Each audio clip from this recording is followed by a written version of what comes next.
triceps release, and then do a little bit of mobs. And then do a bit more triceps release. Of course you could. Yeah, no problem. So you get it. It doesn't have to be a very static type of thing that you do. I'm going to do your neck now on. It doesn't have to be that. You can flow into your treatment, okay? So you're working away, doing a triceps release. And then you can go in and get a little mobilization. Or an MET if you push into me there. And relax. Get the idea? Perfect. For extension, this position here, as we discussed with P1, if I go like this and someone's got a really stiff sore elbow and I start arm barring like that, how comfortable is he going to feel? How engaged with is he going to feel? Not super. So we've got to try and keep him making a bit of eye contact. And again, we can do our grade 1s and 2s, grade 3s, and grade 4s. If it's kind of stiff and restricted at this angle, if you can get that bar, does he need a mobilization grade 4? No. So it'll be kind of restricted here. Into grade 4. If he's jamming into impingement in the back, is that a brilliant move? If I'm just sensitizing already sensitive tissues? Not great. So we look at some strategies around that now in a second. So that's your basic flexion extension. Supination, pronation, you're going to stabilize. Grab here. So pronation looks like that, depending on what grade you want to do. You engage the barrier for a grade 4, walk away. The muscle energy, can you gently try and turn your hand palm up? And relax. Perfect. And go again. And relax. Get the idea? Like that. That'll be pronation, supination. This way. And we can do it in different angles of flexion extension if we need to as well. You get the idea? So very straightforward, simple stuff. Then we did a gapping technique where I'm going to grab my hand in here, stick it into the cuboidal fossa. Can you guys see? You can into the piece of it?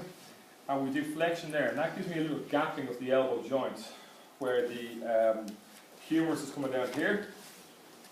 We're going to gap the elbow away from there. Okay, so we're putting your hand in, and like so. That's flexion with a little bit of gapping on it. And now for the radial head, we can do a PA or an AP. So for the the AP, 2 thumbs on it there, sink in through the tissues as comfortably as you can, and do an AP movement back that way, anterior to posterior, like you do on a spinous process like anything else. Turning his hand that way, engage, and mobilize. Or a PA movement, where you're going to come sitting down usually, catch the back of the radial head, and do a PA mobilization that way. And in various angles of pronation, supination, or elbow extension, depending on where the restrictions are, you can work on that accessory movement. So if you turn that down for me there, and relax it, and we use PA there as we go. Pretty simple, straightforward. Do you like take speed at lunchtime or something? Yep. I have no idea what you're doing. Huh?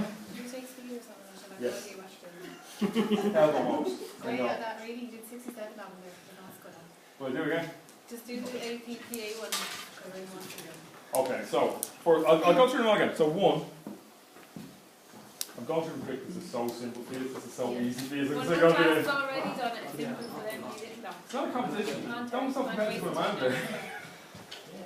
So that's flexion. This is extension. There's your hand position. Trying to make a bit of eye contact as you go. You alright there, Mike? Sweet. I can see him winking at me. Fair enough. Socks were a mistake with it. Yeah, rookie mistake. So this is your pronation movement here. Okay. That's your supination movement there. Make sense? You can do those at different angles. And then we have the gapping of the elbow joint where you just jam that in there. And gap the elbow joint there. You okay there? Yeah. Gap the elbow joint that way. Then, Well done. oh, Waldorf Adler, is she alright? That's Adler.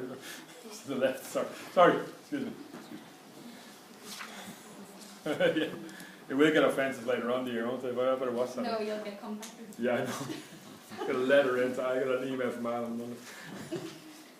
It's come to my attention. So you can use various angles of supination and pronation. And you just put that down like that and relax it like that for me there. Lovely. And we can work that. So let's say if his radial head isn't wrapping around as it should do, and rotating as it should do this way, we can put him in at the barrier, whatever barrier he has of pronation, and we can do the accessory mobilization from that position, trying to assist him along, if that makes sense, yeah? And the same thing here, again, so radial head mobilization, and here we sink in inside the brachioradialis and do an AP, and that can be a little uncomfortable. If you dig in really with your thumbs, that's no fun. So like so, that's this angle here, the AP mobilization.